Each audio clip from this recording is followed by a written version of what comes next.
This week on the right side, plunging approval ratings for Premier Notley, and a surprising shift to the left in the BC Liberals' throne speech. Meanwhile, there are questions of accountability in the Senate, and bad journalism leads to misplaced anger over the Syrian refugee plan.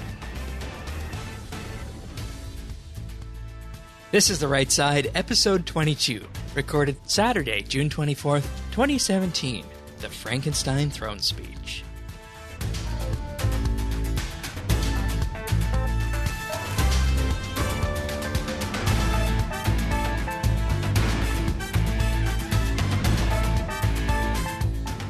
Hello, everybody, and thank you for joining us for another episode of The Right Side. Patrick and myself are here, as we are every week. Welcome back.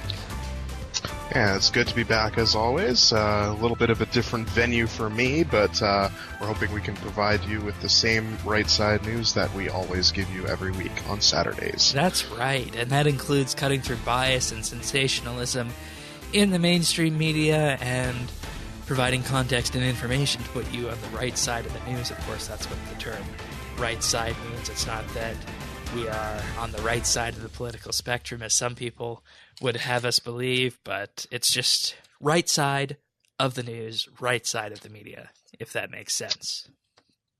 I think it does. And with that, I think let's head on to our first news topic of the week. What do you have for us?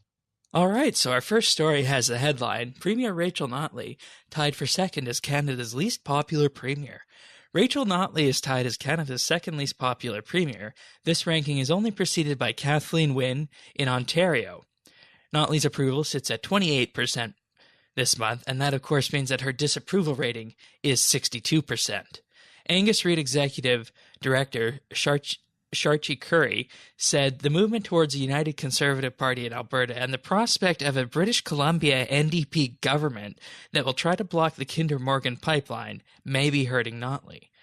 The trend is also echoed by another poll that was done by Main Street Research, which has Notley at 33% approval. Both polls show a similar decrease in approval points over the period from September 2016 through today.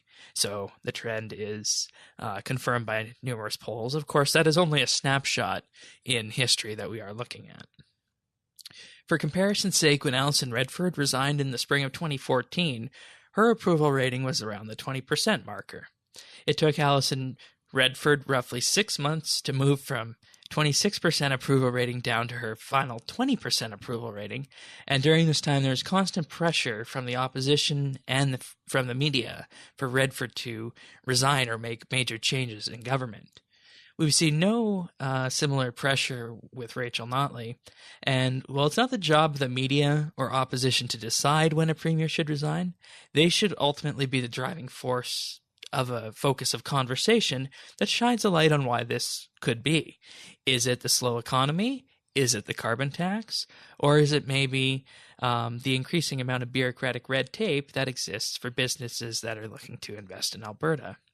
And at the end of the day, irregardless of the cause of this, we need to realize that the former PC government, when they were still in power, if they were the ones here today, we would see an endless amount of questions from the media and the opposition as to why the premier's approval rating is sinking.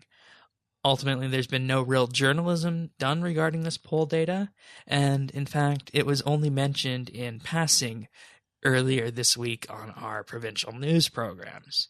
So one has to wonder if this was a busy news week and there wasn't enough time to do a story on this, or if the data just came in and no one really took the time to dig a little bit deeper into what might actually be causing this and ask some questions. Yeah, and it's something that we always say here at the right side is to make sure that we always take polls with a grain of salt, because you never know, the data could change through methodology or through polling practices. But if it's multiple polls that come around the same numbers, that's where you have to start looking at the trends rather than the actual numbers themselves. Yeah. And I think when her approval rating is trending downward, it's something to really note. And I think if she ever wants to be reelected again, she's she's going to have to ask herself why is this happening? and but the political climate in Alberta, I think, is such that she probably won't be reelected again. And so I think that she probably won't be resigning in that sense, because I don't know if she feels like the NDP would be able to be reelected again in Alberta. Well, it's kind of as I've kind Because of mentioned to you in off microphone. She would be a instant pick for many people to lead the federal NDP. hmm And if she wanted to and do that, it would probably run away with that race. yeah, but of course we're getting very close to the federal NDP with deadline for candidates to enter. I believe that's July 5th, and so that's just less than 2 weeks away. So uh, if she was going to do that, it would be happening fairly soon, I would think. But she's made no indication that she wants to, of course. And on that But note, just a bit of a side note, we will probably look at doing a similar NDP leadership special, just like we did with the Conservative leadership special. I think that would be a good thing for everyone involved to hear.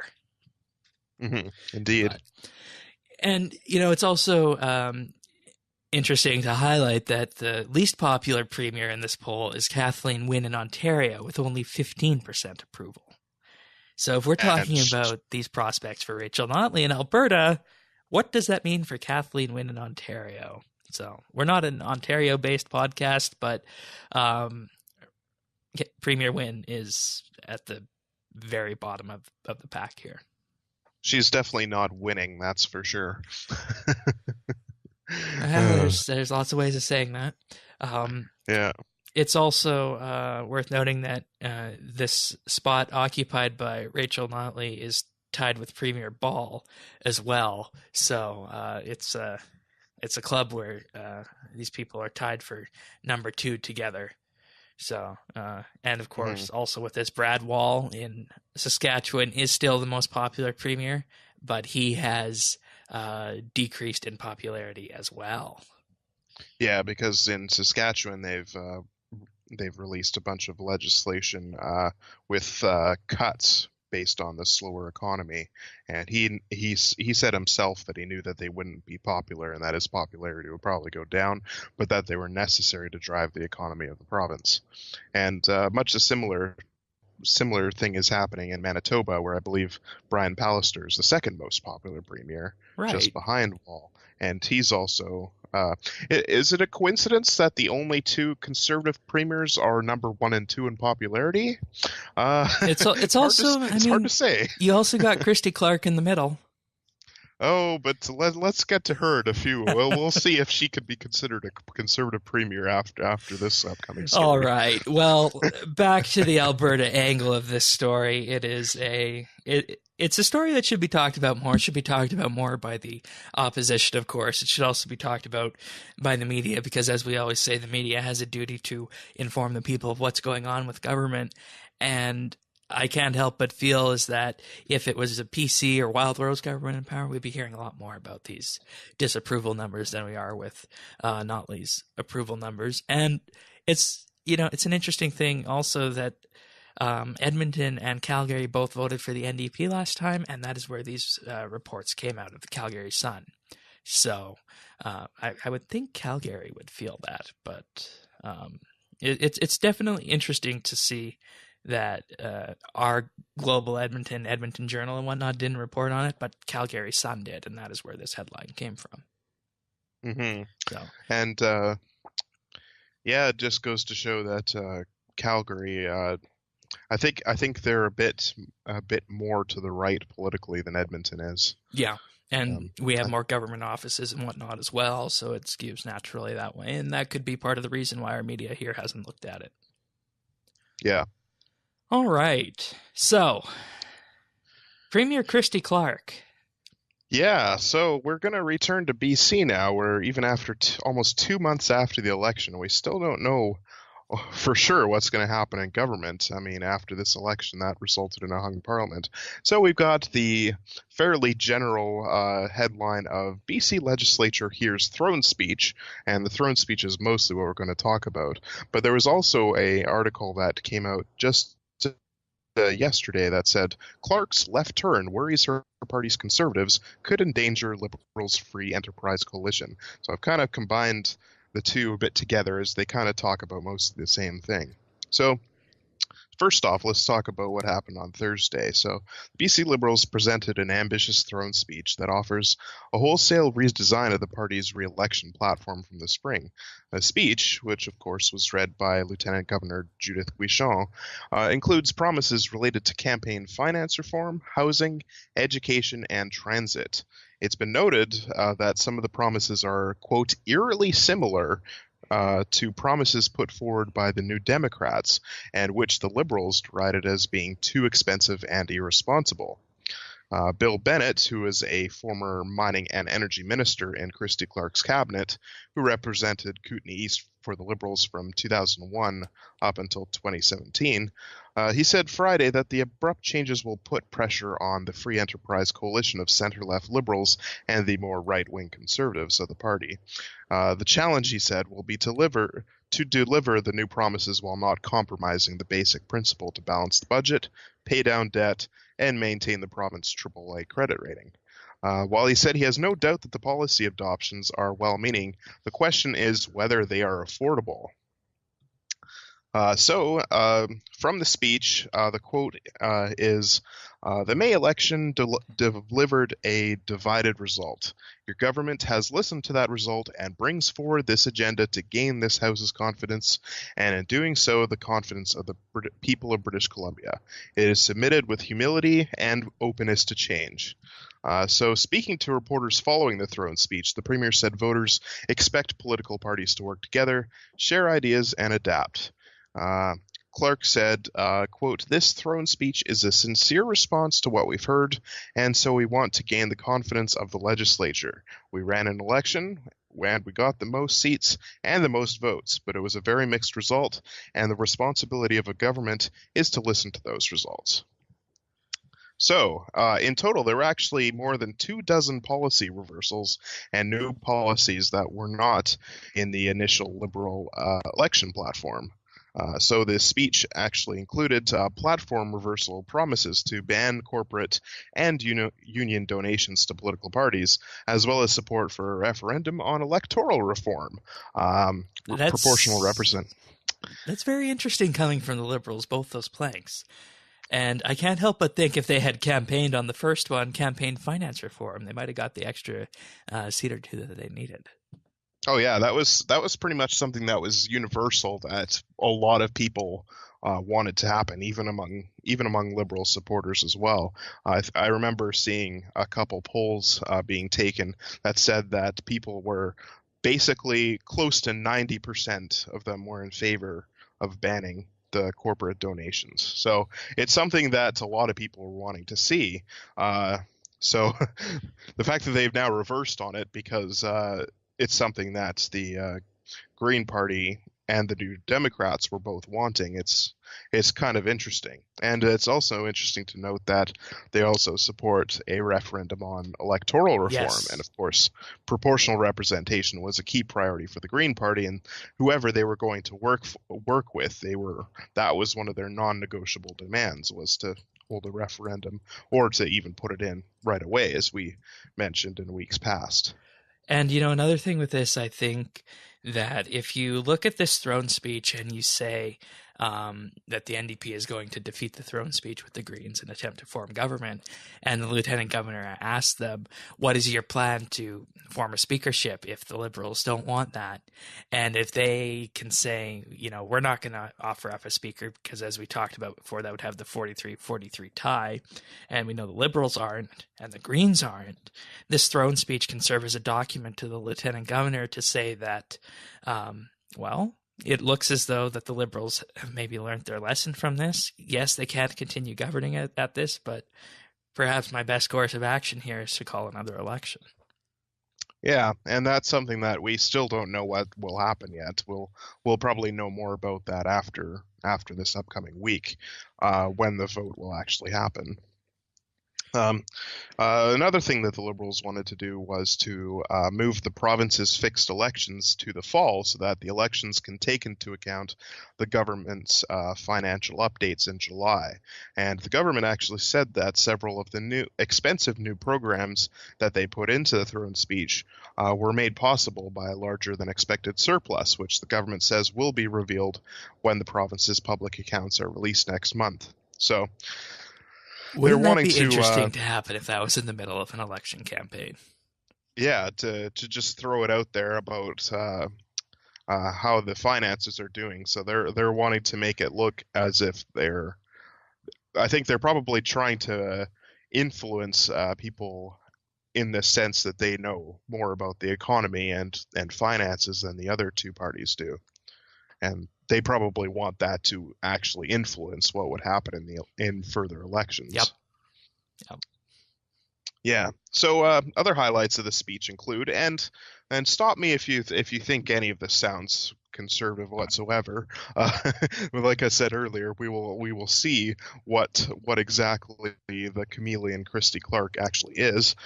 So some of the highlights are a $1 billion daycare plan to create 60,000 additional spaces and offer subsidies for families earning less than $100,000 a year, including full subsidies for families making less than $60,000 a year. A rent-to-own program that will allow new buyers to access 50,000 units of housing that would be built over 10 years. There would also be new protections for renters to prevent unfair rent increases, larger contributions to public transit and support for rapid transit on the Lower Mainland, elimination of tolls on 2 bridges in the Vancouver area, poverty reduction plan, something that advocates have been demanding for years. Are The you plan reading from would the focus on NDP children. platform? Oh no, I'm actually not. This is direct from the Liberal throne speech. I even read through it myself just to make sure the article wasn't being false about it. But yeah, there's a poverty reduction plan that's focusing on children, basic income support for youth aged 18 to 24 who have aged out of government care. There's going to be a new Minister of State for Mental Health and Addiction, and a large increase in healthcare funding, especially for seniors and the disabled. Royal Commission on Education, the first in 30 years, and a review of the funding formula for the province's public school districts. So yeah, you're probably thinking, okay, did that really come from the Liberals? But yes, that is what actually happened, and you're probably thinking to yourself, there seems like there's something missing there. And yeah, you're right. Something conspicuously missing from the throne speech are energy and industry projects such as the Kinder Morgan pipeline expansion, the Massey Tunnel replacement project, and basically anything to do with natural gas, forestry, or anything else in the resource sector. And I looked back on it, and actually the Site C Dam was mentioned, but effort was made to label it as a, quote, clean hydro energy opportunity. And from the speech itself, quote, Site C gives us the opportunity for an abundance of clean energy, allowing us to meet our obligation to transition our economy from carbon to fight climate change, end quote. And get this, right after that, the speech then highlights the plan to increase the provincial carbon tax by $5 per ton per year starting in 2019 to the proposed total of $50 per ton by 2022, which was, of course, put forward by the federal Trudeau Liberals. And actually, originally, the Liberals campaigned that the carbon tax would be frozen until the other provinces put in their own carbon taxes. And now they're going ahead. Oh, carbon taxes. Isn't that great? I'm trying to figure out if this coalition, the center coalition that the BC Liberals had, will hold together if this is a campaign document. Yeah, and what's more interesting is that Christy Clark also mentioned that the platform that they've put forward in this throne speech will be the principles that they campaign on in the next election as well, which of course is a little far away at this point. But it does make you wonder, doesn't it?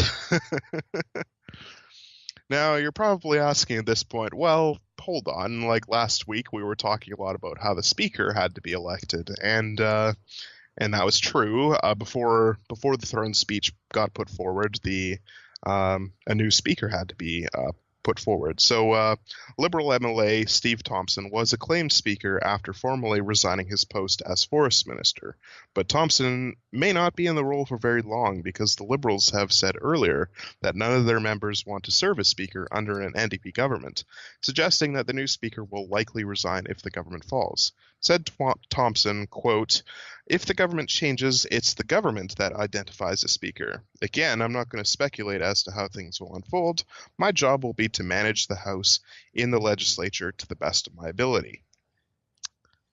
So he pretty much knows that he's not going to be there for very long at this point. And in fact, next Thursday, after the mandatory 4 days of debate on the throne speech, the NDP are expected to propose an amendment declaring the legislature has lost confidence in the House.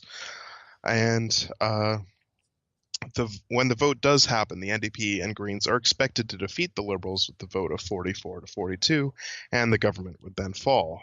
Premier Krista Clark would then visit the Lieutenant Governor to inform her that the government has lost confidence in the House, and experts have suggested that the Lieutenant Governor is likely to ask Mr. Horgan to form government, especially since the New Democrats have a power-sharing agreement in place with the Greens, which the article notes as clearing the way for Mr. Horgan to become Premier. But I've also noted here that the NDP would be governing to a tie, with a speaker making the deciding vote on almost every issue, and we'll have to see whether another election is going to happen soon. It's really anyone's guess, though once again, we'll probably know more next week. And, this is a huge precedent because, as we have talked about before, the speaker votes ceremoniously to break ties, and it is not with the government, it is to maintain the status quo, the law that it is in effect. So in theory, with that, the speaker could defeat a government, which it's up to the lieutenant governor if that's stable. And if that is going to happen, then it's going to be a very risky NDP government. But at the same time, if the speaker votes with the government all the time, what does that say about the precedent and history of speaker in a Westminster-style democracy? Yeah, and it also it's going to call into question the role of the speaker anyways. I mean, the speaker doesn't vote on tiebreakers that often traditionally, and it's something that's quite unprecedented for a speaker to potentially cause the fall of a government. So once again, I mean, uncertain times are going to happen in BC, but I think the shift to the left by the BC Liberals, it's going to leave a lot of Conservatives in the province thinking, where's my voice? Where's the fiscally responsible party that I voted for? Yeah. I mean, at this point, your option is the BC Liberals, who seem to be drifting further to the left with this throne speech, the NDP, who of course are fairly left already, and the Greens, who are also fairly left already. I mean, do we know when the confidence vote is scheduled for? Now, the confidence motion is going to be put forward on Monday, and the actual vote is supposed to happen on Thursday, but it's not set in stone. All right. So we'll definitely know for next week's show if the government's going to fall or if it's actually going to stay. All right. Well, as you said, uncertainty rules the day in BC still 2 months after the election. Yeah. Uncertainty has also ruled the Canadian Senate after the Senate defeated a motion to split the infrastructure bill from the budget bill, infrastructure bank bill, from the main budget bill. And this was defeated by a 38-38 tie. You guys will recall, if you have watched the news or you pay attention to Ottawa, that the government's budget bill was passed in the House of Commons by the Liberal majority government. It was then, of course, sent to the Senate for approval. For almost the entirety of Canadian parliamentary history, the Senate has been a rubber stamp on government bills, and it's not uncommon for the governing party to have a majority in the Senate by way of appointments. The Senate normally has 105 members. quote from this article is that the Senate won't be splitting the Trudeau's government budget bill to hive off the portion dealing with the creation of a new infrastructure bank. And this was a controversial part of the budget because this was a huge expense, and it goes in large part to show where some of the spending is going in this budget. But basically, senators proposed an amendment that would split this off into its own bill so it could receive proper care and attention. But the senators have rejected this by the narrowest margin to split this out. It was defeated by a 38-38 tie this past Monday. And for anyone who is aware of how the Senate works, if a bill reaches the Senate and it ends in a tie, the existing version that was received from the House of Commons is the one that is accepted, and any amendments put forward in the Senate are dropped.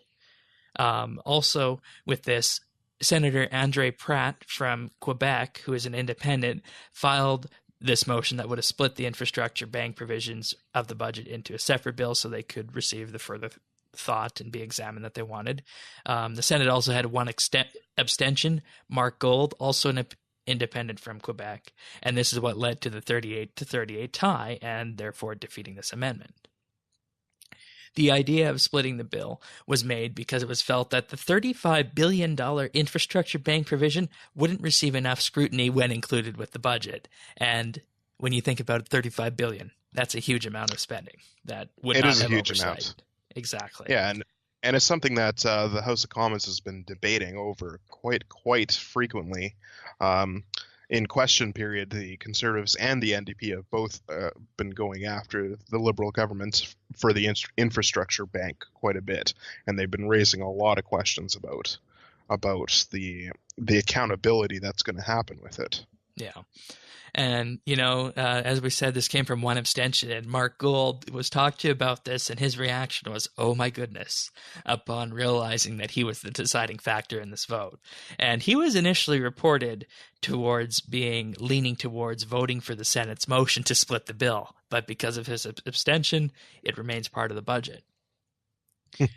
And following from this, Justin Trudeau appeared on the June 18th episode of Global's West Block and was asked about this newfound independence of the Senate. And the question was, let me ask you about the Budget Implementation Act. It's kind of stuck in the Senate right now. Is this what you envisioned when you sort of triggered a redesign of the Senate by releasing Liberal senators from being Liberals and appointing independent senators? Is this what you wanted? Trudeau simply replied, yes. And this led to further questioning based on the rationale that they're independent, less partisan, but not elected, and whether or not they should actually have this much power, being independent and effectively not accountable to anyone or any political party. Trudeau then went on to state that they would have more legitimacy, more weight, because they have a direct mandate to do more things. And basically what this means is that if they were elected, Trudeau is saying, yes, they would be more legitimate. They would have a wider mandate. And what was really shocking about this came out of left field for Trudeau, because you would think that he would want the Senate to support his legislation and support the direction his government was going. But he basically just argued that our Senate should be more effective and it should be more accountable, and that would happen through election. And he basically just argued for two planks of the old Triple E Senate, elected and effective, based on this. Mm-hmm. And that was just astounding to hear him say this, that this is what he had envisioned, and they would have more credibility if they were elected. Yeah, it's quite something. The fact that he's in power and is wanting to keep the Senate reformed, as in being more independent, because it means that he's going to have a lot harder time passing the stuff that he wants to. And as we've noticed in previous episodes, the Liberal government also hasn't really passed that much legislation to begin with. So it's just going to make it harder for them, I think. Yeah. And, later on in the broadcast, David Aiken, parliamentary chief for Global News, said that there is no accountability with the senators now being appointed. He said, if I was ever angry at a senator, like Mike Duffy, for example, I could at least take it out on Stephen Harper at the ballot box. And, this is a very valid point, and it highlights how much of a rogue body the Senate is and can become with the senators being appointed. And it'll also prevent potential ammunition for anyone in the 2019 election who wants to campaign on the Senate, and specifically if further pieces of legislation are being held up or altered by the Senate here. Mm-hmm. And it's going to be interesting to see what the Conservative Party decides to do on this issue. Because, of course, we all know that Harper had a bit of an interesting relationship with the Senate. When he first came in, he really wanted to reform it, and then he found out how useful the Senate actually was, and then he started appointing it, and then ever since the Duffy and Wallen and Brazeau crisis, and ever since those controversies, he basically didn't appoint anyone to the Senate after quite a while. So we're going to have to see what Andrew Scheer does up on this issue, and if he's going to agree with the Liberals that it should be more independent, or if it should be more of the old Triple E Senate that the old Reform Party that he was actually a part of once upon a time. If that should be the way. Yeah, and I mean, it's a real shocking story because you don't expect this to come from the Trudeau Liberals, right? Yeah, because they're very much in form of, centralizing power, and having the Senate be more independent does kind of flies in the face of that, doesn't it? Yeah, it really does, because you can appoint people, but there's no guarantee that they're going to do exactly what you want. And so next election is going to be very interesting when it comes to Senate reform. I think that's for sure. I think there'd be a big opening if someone wanted to open the Constitution about that, or look at different ways of reforming. But anyways, we're going to move on to Firing Line right now. And this headline is Kelly Leitch criticized over tweet attacking Syrian refugee program. So Kelly Leitch is a conservative. She ran for the leadership of the party, was defeated. The story starts last Friday when Candice Malcolm of the Toronto Sun wrote a column entitled The Real Legacy of Trudeau's Syrian Refugee Program. The original article goes on to talk about a Syrian refugee named Mohammed Rafria, who beat his wife with a hockey stick for half an hour. The beating went to court, and in the Fredericton court, he told the judge he didn't know it was a crime to beat your wife. Rafia got 8 days jail and 1 year probation.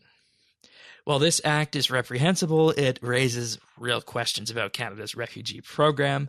And what's more astounding about this is that the media and opposition have failed to do any basic journalism on this.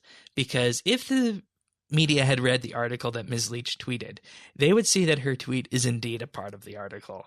Twitter, is somewhat of an informal means of communication. It's not uncommon for people to drop punctuation or quotation marks or be lack on grammar on Twitter in order to reach that 140 character limit that Twitter puts in place.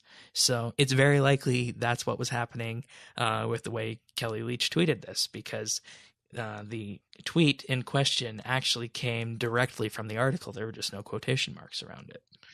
Yeah, and I think this is something that the media and a lot of people were probably jumping on in general, because Kelly Leitch is basically a lightning rod of criticism when it comes to things among immigration. There's people that agree with her very strongly, and then there's a lot of people that very much disagree with her strongly. She's very much of a you love her or you hate her sort of person, and I think with this they're not even doing the basic due diligence of going to the article and actually reading it. Exactly. They're just thinking, and they're just thinking that she's sensationalizing it, when actually it was probably the article itself. It's just a direct itself. quote that was in the article, and the article probably sensationalized it. So and something that's even worse, I think, is they weren't criticizing the refugee who for some reason didn't think it was against the law to beat your wife with the hockey stick and that he only got 8 days in jail and the justice system should probably be looked at, but they were criticizing her instead. It's really quite really, baffling, isn't it? it really is. But There's it gets many worse. different things that It gets worse. there's many different things you could go after here, but that is something else.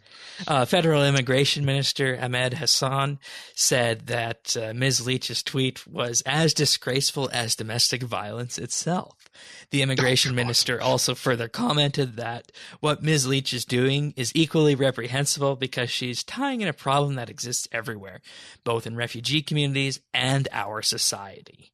I'm sorry, but you don't hear day-to-day life in Alberta or BC or Saskatchewan of someone beating their wife with a hockey stick and getting 8 days in jail.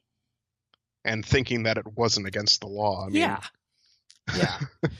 Oh, goodness. And, ultimately what the minister fails to realize from this story is that the refugee in question did not know it was a crime. And it should be a wider story and a bigger issue amongst Canadian society that someone can beat their wife and only get 8 days in jail. I think it's also a bigger issue that we have a high-up cabinet minister that apparently thinks that tweeting an article is as bad as domestic violence. Like, that just boggles my mind. It gets worse. It gets worse. Oh boy, let's Gerald go. Butts, who is a senior advisor to Justin Trudeau, tweeted, "If you thought this was a cynical act for the CPC leader campaign, it's not. It's what she believes and whom she is. History won't be kind." And, once again, we see that the entire point of the article was missed. And what's more is that Butts is more enraged that a political enemy would take such a stance. And the Liberal Party is supposed to be the party of equality and has focused on feminism quite a bit under Justin Trudeau. And along with this comes reducing domestic violence against women. So hearing Gerald Butts talk like this and the immigration minister kind of goes counter to what that party stands for. Yeah. And, the Conservative Party dealt with this as though it was a quote from the article, rather than Ms. Leach's own words. Immigration critic Michelle Rempel said that she wasn't going to speak on behalf of Ms. Leach, and Andrew Scheer correctly identified that this was a quote from the article when asked about it, but was still hit with condemnation from the media for not having Ms. Leach retract this tweet and resign. Analysts are also going further and saying that Andrew Scheer missed a chance to censure Leach, and that Scheer has said he's not sure that this is Ms. Leach's stance, and that she was quoting from the article. And as we saw when Andrew Scheer was elected, the media is only too happy to target him as well. The question that should ultimately be asked at the end of this is that why is such a large and reputable paper, the Globe and Mail, who ran this piece initially, along with Huffington Post and iPolitics, why would they run on something that could be disproven by reading the initial article? Something that takes 3 or 4 minutes of your time. Yeah, and in fact, it was just the very last sentence of the article. I mean, I found it myself when I just glanced over it in 20 seconds.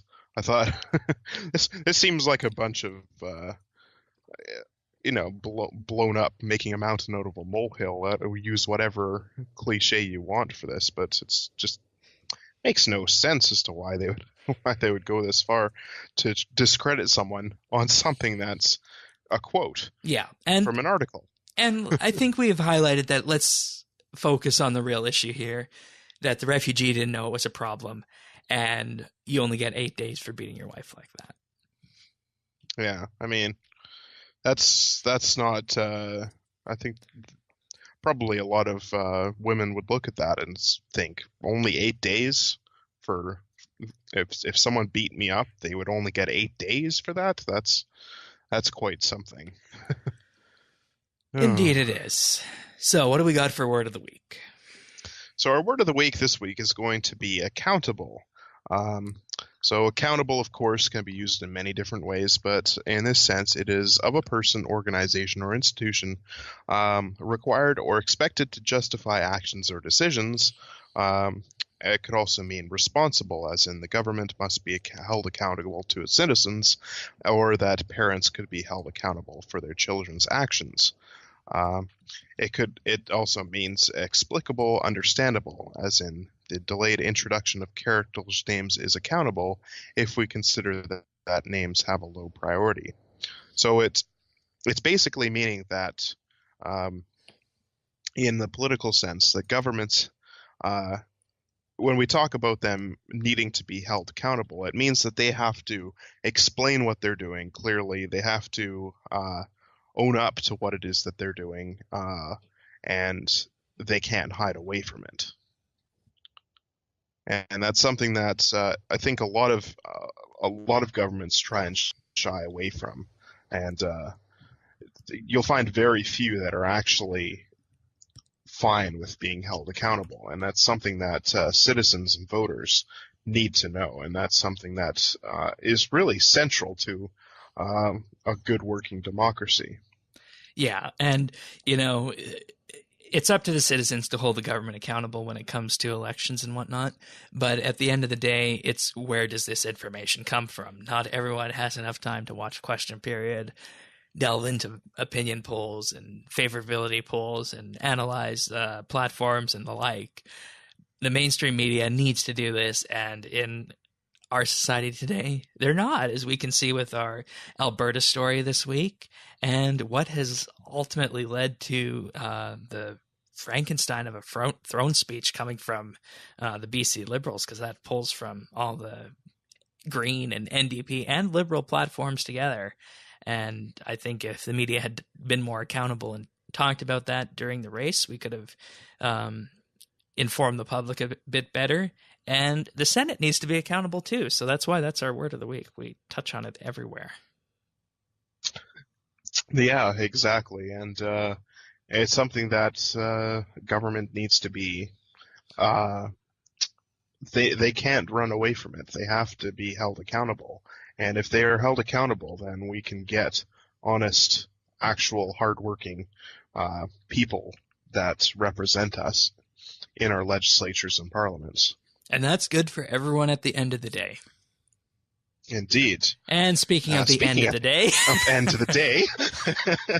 We are at the end of our podcast. So if you'd like to find us, you can find us at rightsidenews.ca. You can also find us at Twitter at rightsideca, as well as if you want to subscribe via iTunes, you can head to our quick link, rightsidenews.ca/iTunes. Indeed. And with that being said, thank you for sharing your time with us, and we'll see you next week.